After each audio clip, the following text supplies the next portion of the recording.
Good morning, students. Welcome to the next lecture on software engineering. In today's lecture, we will discuss about software development process models. It is also called SDLC, Software Development Life Cycle.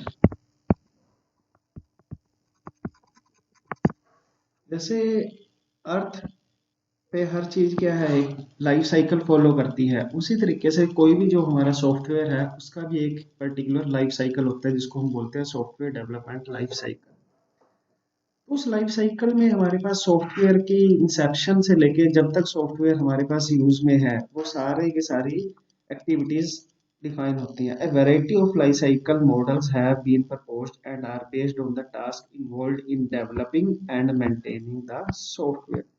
तो जो भी development में और maintain करने में software के processes हमारे पास लगती है, जो भी एक्टिविटीज हम परफॉर्म करते हैं उनको ही हम बोलते हैं software development life cycle.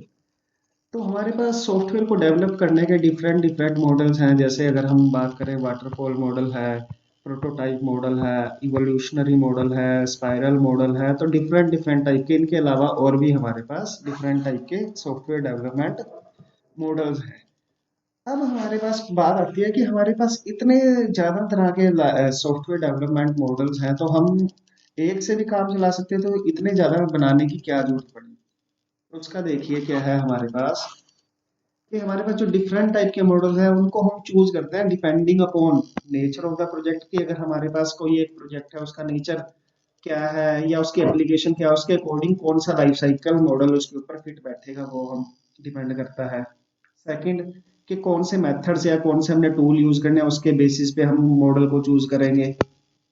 Third, कि कैसे उसकी डिलीवरी हमने देनी है और क्या उसके ऊपर कंट्रोल रखना है, इसके बेसिस पे भी हम अपना मॉडल डिफाइन करते हैं कि हमने कौन सा मॉडल यूज करना है सॉफ्टवेयर डेवलपमेंट के लिए।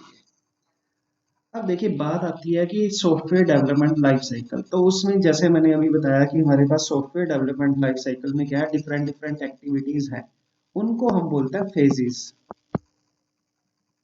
जैसे अगर हम बात करें ह्यूमन बीइंग की, तो ह्यूमन बीइंग की लाइफ में डिफरेंट डिफरेंट फेजेस आते हैं। जैसे सबसे पहले है हमारे पास चाइल्ड, चाइल्ड के बाद अडोलोसेंट, फिर हमारे पास क्या आता है, यंग, ठीक है, फिर old age, and after that death. तो ये डिफरेंट डिफरेंट फेजेस हैं ह्यूमन बीइंग के लाइफ साइकिल के। उसी तरीके से हमारे पास सॉफ्टवेयर डेवलपमेंट के भी डिफरेंट डिफरेंट फेजेस हैं, उनको हम broadly A software development process consists of various phases, each phase ending with a defined output। कि हर एक फेज का क्या होगा, एक डिफाइंड आउटपुट होगा। In phased development process we divide the problem of developing life cycle into various phases. कि जो overall overall software की डेवलपमेंट प्रोसेस है उसको हम डिफरेंट डिफरेंट जो एक्टिविटीज हैं उनको डिफरेंट डिफरेंट फेजेस में डिवाइड कर देते हैं। अब ऐसा क्यों करते हैं? क्योंकि हमारे पास अगर हम क्या करें, एक शेड्यूल बना लें कि इस एक्टिविटी को हमने इस फेज में करना है, उस एक्टिविटी को उस फेज में करना है, तो उससे हमारे पास क्या होगा, सॉफ्टवेयर एक रिलायबल, कॉस्ट इफेक्टिव और अंडर कंट्रोल हमारे पास इन्वायरमेंट रहेगा, और सॉफ्टवेयर एक हमारा इजी डेवलप हो सकेगा। The purpose of phased development process are, तो वही बताया कि हमारे पास अब फेज्ड डेवलपमेंट क्यों करते हैं, कि what is the need of different type of phases. तो वही है, इससे हम क्या कर सकते हैं, proper checking of the quality, कि हमने पहले ही सेट कर दिया कि इस फेज में ये इनपुट देनी है और ये आउटपुट, तो उससे हमें पता चल सकता है कि क्वालिटी क्या है। मैनेजिंग द कॉम्प्लेक्सिटी, एक ओवरऑल कॉम्प्लेक्स थिंग को हमने क्या किया है, डिफरेंट डिफरेंट फेजेस में डिवाइड कर दिया, तो उसकी कॉम्प्लेक्सिटी क्या हो गई है, रिड्यूस हो गई है। प्रोजेक्ट की ट्रैकिंग कर सकते हैं डिफरेंट डिफरेंट फेजेस से, और उससे क्या होगा, जैसे अभी बताया था कि lowering the cost of development, जो कॉस्ट है डेवलपमेंट की वो भी क्या हो जाती है, कम हो जाती है। अब जैसे ह्यूमन बीइंग की लाइफ में हमने बात की थी कि इस तरीके से हमारे पास क्या होते हैं, डिफरेंट डिफरेंट फेजेस हैं।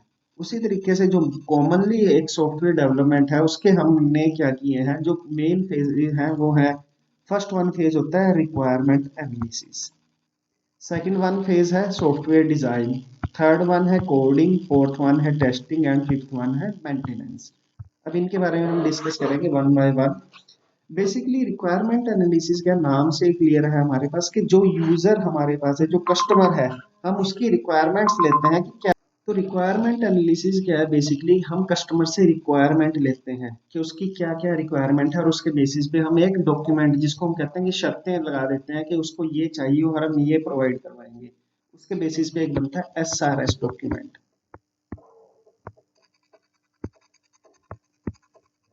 जिसको हम बोलते हैं सॉफ्टवेयर रिक्वायरमेंट स्पेसिफिकेशन। आगे हम लेक्चर में इसके बारे में डिटेल में पढ़ेंगे। सेकेंड फेज हम बात करें सॉफ्टवेयर डिजाइन, जिसमें हम बताते हैं कि ये सॉफ्टवेयर को बनाने की प्रोसेस क्या रहेगी। उसकी हम एक्चुअल कोडिंग नहीं करते, अभी सिर्फ डिजाइन बनाते हैं कि इस फेज में हमने ये काम करना है, इस फेज में ये काम करेंगे और फाइनली ये काम करेंगे। उसके बाद आता है एक्चुअल कोडिंग का काम। तो कोडिंग फोर्थ वन है टेस्टिंग, जहाँ पे हम टेस्ट करते हैं अपने प्रोग्राम को या सॉफ्टवेयर को कि वो सही से काम कर रहा है या नहीं। और उसके बाद हम क्या कर देते हैं, डिलीवर कर देते हैं कस्टमर को टेस्टिंग के बाद, अगर वो सक्सेसफुल हो गई है टेस्टिंग।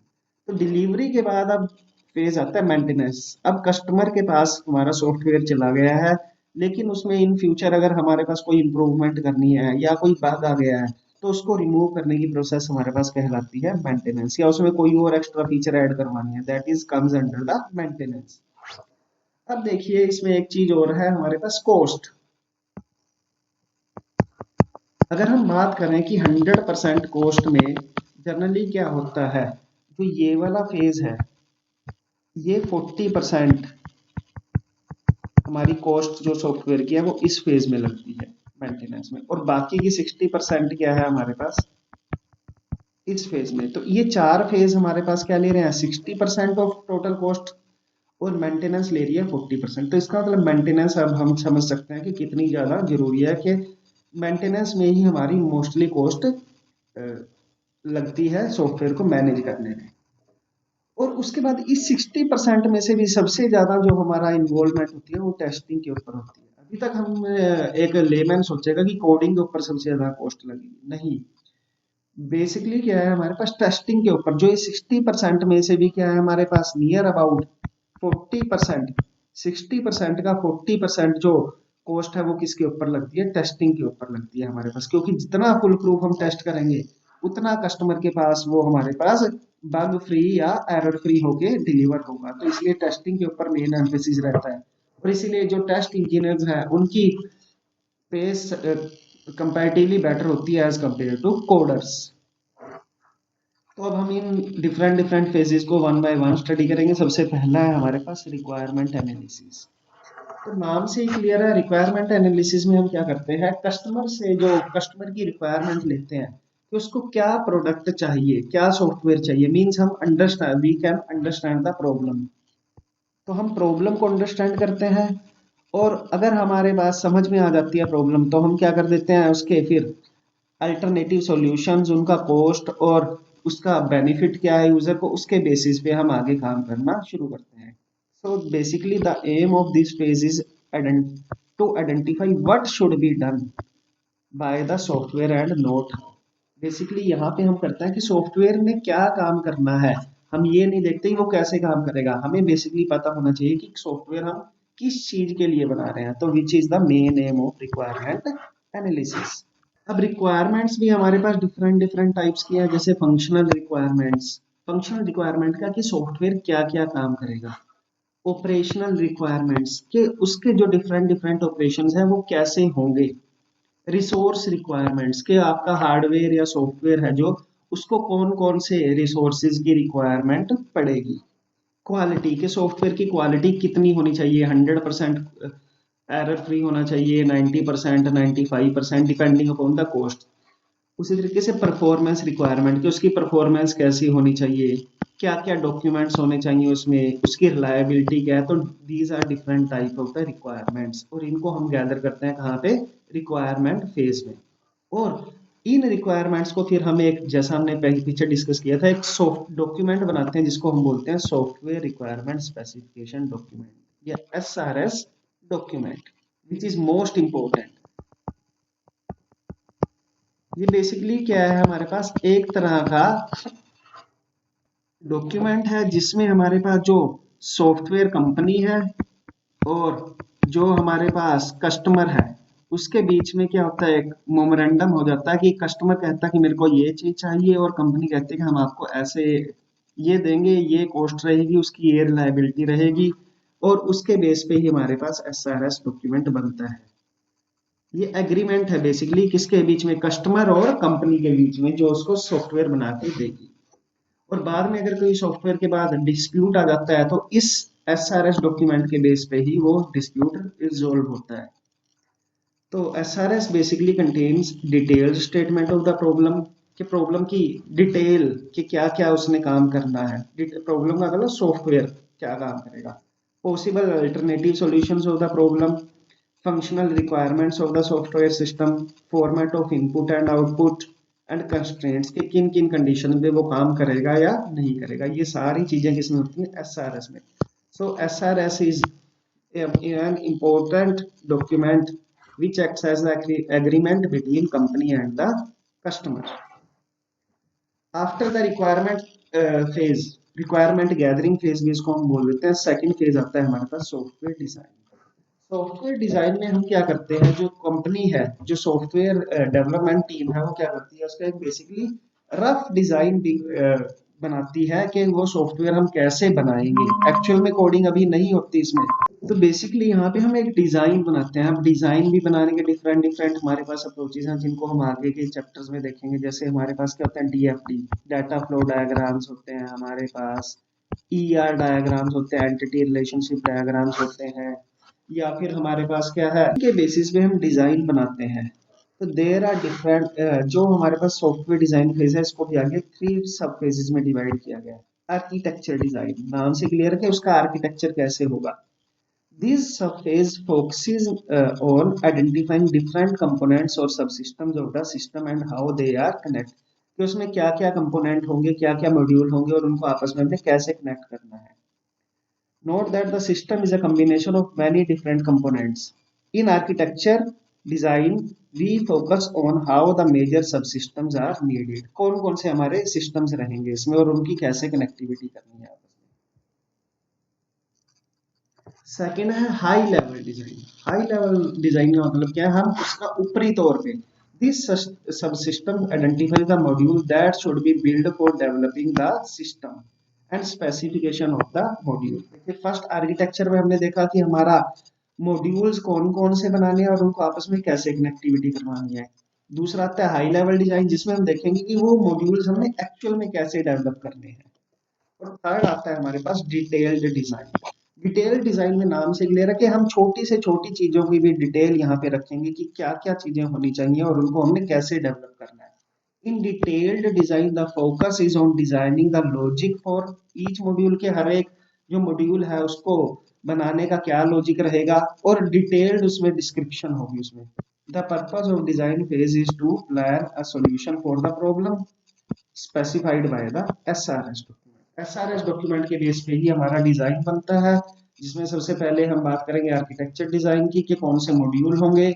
दूसरा आता है उसमें हाई लेवल डिजाइन, किन मॉड्यूल्स को हम कैसे बनाएंगे। और तीसरा आता है डिटेल डिजाइन के डिटेल डिस्क्रिप्शन होगी कि मॉड्यूल को बनाने का क्या वे है और उनकी कनेक्टिविटी का क्या वे है। थर्ड फेज हमारे पास है कोडिंग फेज। फेज में बेसिकली आता है हमारे पास एक्चुअल में कोड करना। तो फर्स्ट फेज था हमारे पास रिक्वायरमेंट स्पेसिफिकेशन, दूसरा आया था हमारे पास डिजाइन फेज, और थर्ड है हमारे पास कोडिंग फेज। कोड देखिए SR रिक्वायरमेंट स्पेसिफिकेशन में हमने यूजर से रिक्वायरमेंट ली कि क्या क्या उसको रिक्वायरमेंट है, कि किस तरह का सॉफ्टवेयर उसको चाहिए। डिजाइन में हमने उसका एक डिटेल्ड डिजाइन बनाया कि हमारा सॉफ्टवेयर कैसे बनेगा, और कोडिंग में हम उसकी एक्चुअल में कोडिंग करनी शुरू कर देते हैं डिफरेंट डिफरेंट मॉड्यूल्स की।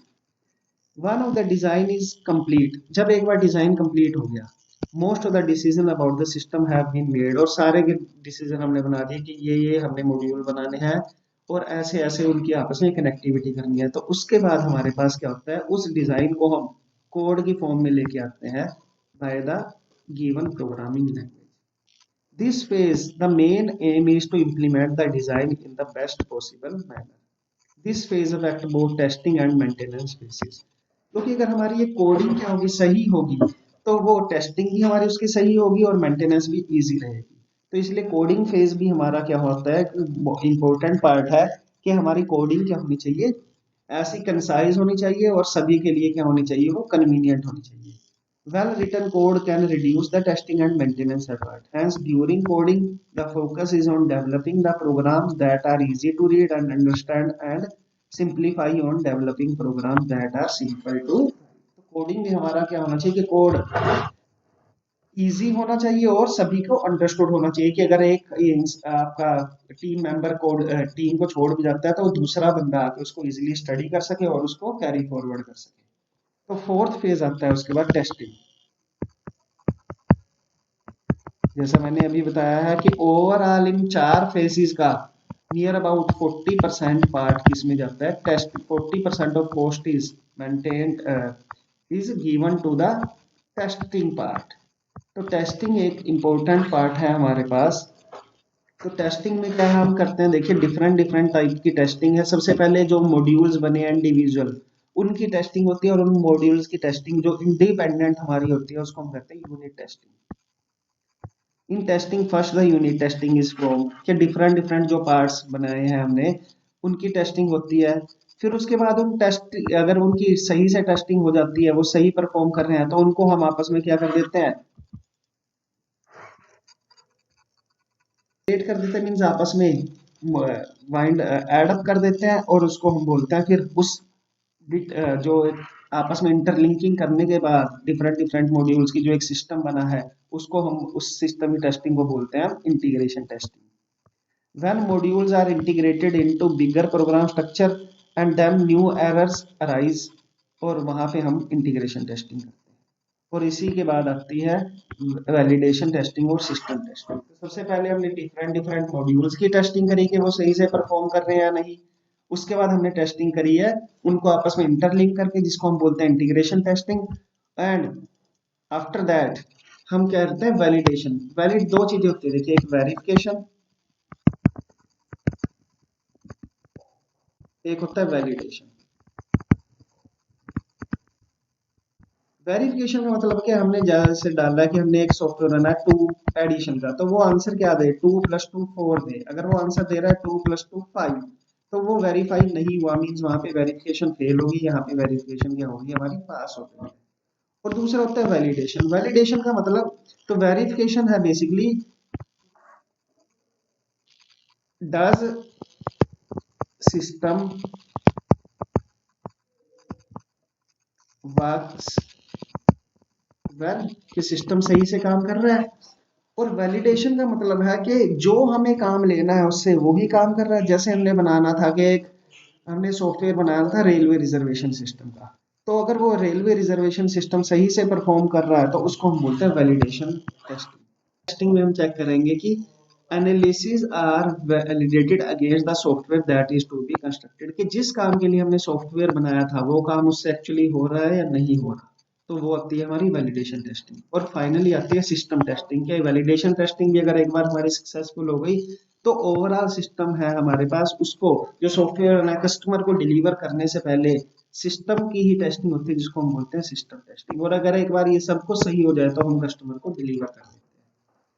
और after the delivery the last phase becomes the maintenance. जब एक बार कस्टमर को हमने वो डिलीवर कर दिया है प्रोडक्ट या प्रोजेक्ट और सॉफ्टवेयर, तो उसके बाद मे बी इन फ्यूचर कुछ बग्स आ जाए, ठीक है जी, या उसकी रिक्वायरमेंट चेंज हो जाए कि वो कहता है कि नहीं मेरे को थोड़ा सा और इम्प्रूव करना है, तो वो आता है हमारे पास मेंटेनेंस में। और मेंटेनेंस पार्ट जो ऊपर के 5 पार्ट थे, 4 पार्ट थे, वो 60% ऑफ कॉस्ट लगती थी उनमें, और मेंटेनेंस में लगती है 40%। It is also an important. तो one the system phases all the test it is delivered to the customer, any modification made by the system after initial delivery are usually attributed to this phase। तो maintenance क्या है, it is an set of activities that are performed after the system is delivered to the customer। Basically, maintenance consists of correcting the remaining errors, and the outputs of this phase are final acceptance certificate, installation report, and report on the problem identified and the corrections made। So these are the basic phases of an software development life cycle। अब हम बात करेंगे अपने first SDLC और first software development life cycle की, जिसको हम बोलते हैं वाटरफॉल मॉडल। वाटरफॉल मॉडल क्या है? बेसिकली एक ट्रेडिशनल और most important waterfall software development life cycle model है, जिसको हम को डेवलप किया गया था Winston Royce in 1970। In waterfall model, all the development activities are divided into various phases, जैसा भी हम पढ़ चुके हैं। और उन फेजेस को हम ऐसे करते हैं कि पहला फेज की आउटपुट दूसरे फेज में जाएगी, दूसरे की तीसरे, तीसरे की चौथे, एंड सो ऑन। तो जैसे हमारे पास एक वाटरफॉल होता है कि ऊपर से नीचे की तरफ आता है और नीचे से ऊपर जाने का कोई भी वे नहीं होता, तो उसी तरीके से ये वाला मॉडल है कि अगर हमारा फेज वन कंप्लीट हो गया तो हम फेज टू पे जाएंगे, फेज टू से फेज वन पे आने का कोई भी वे नहीं होगा, इसलिए इसको बोलते हैं हमारे पास waterfall model. Each phase has well defined, और हर एक फेज की क्या एक वेल डिफाइंड इनपुट या स्टार्टिंग पॉइंट होगा और एक वेल डिफाइंड आउटपुट या एंडिंग पॉइंट होगा। The outputs of one phase are used as the input of the next phase, that's why it is also called linear sequential model. अब देखिए इसकी, अगर हम डायग्रामेटिकली चेक करें तो देखिए सबसे पहले हम चेक करते हैं फिजिबिलिटी स्टडी, कि वो सॉफ्टवेयर बनाना फिजिबल है भी है in a given environment, under the given conditions and under the given cost. तो वहाँ पे फिजिबिलिटी स्टडी, अगर एक बार फिजिबिलिटी स्टडी हमारी सक्सेसफुल हो गई तो हम फिर क्या लेंगे, कस्टमर की रिक्वायरमेंट लेंगे। उसके बाद डिजाइन बनाएंगे, डिजाइन के बाद कोडिंग करेंगे, कोडिंग के बाद टेस्टिंग होगी, फिर डिलीवरी होगी और फिर क्या होगी, मेंटेनेंस। अब देखिए हर एक फेज में क्या है, सर्टेन इनपुट है एक्सेप्ट फॉर द फर्स्ट, और इसकी आउटपुट क्या करेगी, अगले वाले के लिए इनपुट का काम करेगी, और ये सारा मॉडल क्या कर रहा है, एक लीनियर फैशन में काम कर रहा है, इसलिए इसको बोला जाता है waterfall model. It is the most simple model, सबसे इजी और सिंपलेस्ट मॉडल है, और ट्रेडिशनली यही मॉडल यूज किया जाता था किसी भी सॉफ्टवेयर को बनाने के लिए। तो सबसे पहले फिजिबिलिटी स्टडी, फिजिबिलिटी स्टडी में हम क्या करेंगे, देखेंगे कि जो गिवन कंडीशंस है, कस्टमर की जो रिक्वायरमेंट है, उनको उस कॉस्ट में और उस गिवन एनवायरनमेंट में बना पाना सही है या नहीं है। अगर वो फिजिबल हुआ तो हम अगले स्टेप पे जाएंगे, अदरवाइज हम क्या होंगे, वहां से उसको डिनाई कर देंगे और उसको प्रोजेक्ट को बनाना बंद कर देंगे। The purpose of this phase is to produce feasibility study document, ये भी एक डॉक्यूमेंट की फॉर्म में होगा। If we understand the problem more clearly, better we can identify the alternate solutions. So the feasibility study report has the following items: definition of the problem, economical and technical validity, के वो technically possible है या economically possible है, उसके different different solution क्या होंगे, को कितनी कॉस्ट पड़ेगी, कितने साल में हम उसको डिलीवर कर पाएंगे। After being successful in feasibility study the requirement analysis is carried. तो इस वाले जो फिजिबिलिटी स्टडी है उसकी आउटपुट क्या होगी, किसमें जाएगी, उसकी आउटपुट रिक्वायरमेंट एनालिसिस में जाएगी। रिक्वायरमेंट में हमारे पास ऑलरेडी हम स्टडी कर चुके हैं कि what should be done bye software and not how. इसमें हम करते हैं कि सॉफ्टवेयर क्या करेगा, इसके ऊपर एम्फेसिस रहता है, कैसे करेगा इसके ऊपर एम्फेसिस नहीं रहेगा। तो डिफरेंट डिफरेंट टाइप की फंक्शन रिक्वायरमेंट्स हैं, जैसे functional, operational, resource, quality, performance, documentation, reliability, और इनको हम रखते हैं एसआरएस डॉक्यूमेंट में। अब एक एसआरएस डॉक्यूमेंट की क्या क्या क्वालिटीज होनी चाहिए, क्योंकि ये एक एग्रीमेंट की तरह काम करता है, किसके बीच में, कंपनी और कस्टमर के बीच में। तो आफ्टर डिलीवरी अगर कोई, या ड्यूरिंग द डेवलपमेंट प्रोसेस अगर कोई डिस्प्यूट आ जाता है तो उसको रिजोल्व करने का काम कौन करता है, एसआरएस डॉक्यूमेंट। तो इसलिए एसआरएस डॉक्यूमेंट क्या होना चाहिए, प्रिसाइज होना चाहिए, कि टू द पॉइंट चीजें होनी चाहिए, कंसिस्टेंट। ऐसा नहीं है कि हर रोज एसआरएस डॉक्यूमेंट चेंज हो जाए, वो क्या होना चाहिए, कंसिस्टेंट एंड कंप्लीट। छोटी से छोटी चीज भी उसके अंदर कंप्लीटली डिफाइन होनी चाहिए। An SRS document must contain following: detailed statement of the problem, possible alternative solution of the problem, functional requirement of the system, format of input and output, and constraints, कि किन constraints में क्या काम करना है। Third आता है design and specification, तो ऑलरेडी हम डिस्कस कर ही चुके हैं। The goal of design phase is to transport the requirement specified of the SRS into a structure, कि जो एसआरएस में हमें रिक्वायरमेंट मिली थी उनको एक स्ट्रक्चर प्रोवाइड करने का काम कौन करता है, डिजाइन फेज। और यहाँ पे भी कोडिंग नहीं, हम बेसिकली क्या करते हैं, उसका एक डिजाइन, डिटेल्ड डिजाइन बनाते हैं, जिसको हम बोलते हैं design specific document, in the form of ER diagram, जिनको हम आगे स्टडी करेंगे, या डाटा फ्लो डायग्राम्स, डीएफडी बोलते हैं। उसके बाद हाँ, ऑलरेडी हम तीन तरह का डिजाइन होगा, architecture, high level and detailed. Fourth आ जाता है कोडिंग एंड मॉड्यूल टेस्टिंग, जिसको हम ऑलरेडी डिस्कस कर चुके हैं। फिफ्थ आ जाता है इंटीग्रेशन एंड सिस्टम टेस्टिंग, जहाँ पे हम मॉड्यूल्स को आपस में जोड़ देते हैं और उनकी आपस में टेस्टिंग और इंटीग्रेशन। और लास्ट में delivery and the maintenance.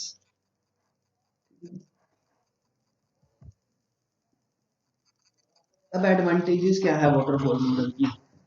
Advantages क्या है? It is the simplest model. और क्या है? लीनियर मॉडल है, सिंपल है, इजी टू एक्सप्लेन है यूजर को, stages and activities are well defined है, वेरिफिके हर एक एंड में क्या होगी? वेरिफिकेशन होगी, और ज्यादातर यही यूज किया जा रहा है, वाइडली यूज। लेकिन अब इसकी कुछ प्रॉब्लम्स भी हैं। क्या प्रॉब्लम है देखिए, अगर हम बात करें, मान लो क्या हुआ, इस फेज के बाद हम यहाँ पे आ गए और बाद में पता चला कि हमें यहाँ पे कोई चेंज करना है, तो हम उसको यहाँ पे नहीं कर सकते। क्यों? क्योंकि हमारे पास यहाँ से यहाँ आने का तो वे है, यहाँ से यहाँ जाने का कोई भी वे नहीं है सिंपल वाटरफॉल मॉडल। तो बेसिकली क्या है, जो एक बार हमने फेज कंप्लीट कर दिया, उसके बाद उसकी आउटपुट अगले के लिए इनपुट का काम करेगी। उसके बाद अगर हम उस वाले मॉड्यूल में कोई चेंज करते हैं, मान लो कोडिंग एंड टेस्टिंग में हम बाद में चाहते हैं कि इस फेज में आने के बाद कि यहाँ चेंज कर दें, तो which is not possible in this. क्यों? क्योंकि यहाँ से यहाँ आने का कोई भी वे नहीं है। तो यही इसकी एक मेन ग्रेट डिसएडवांटेज है,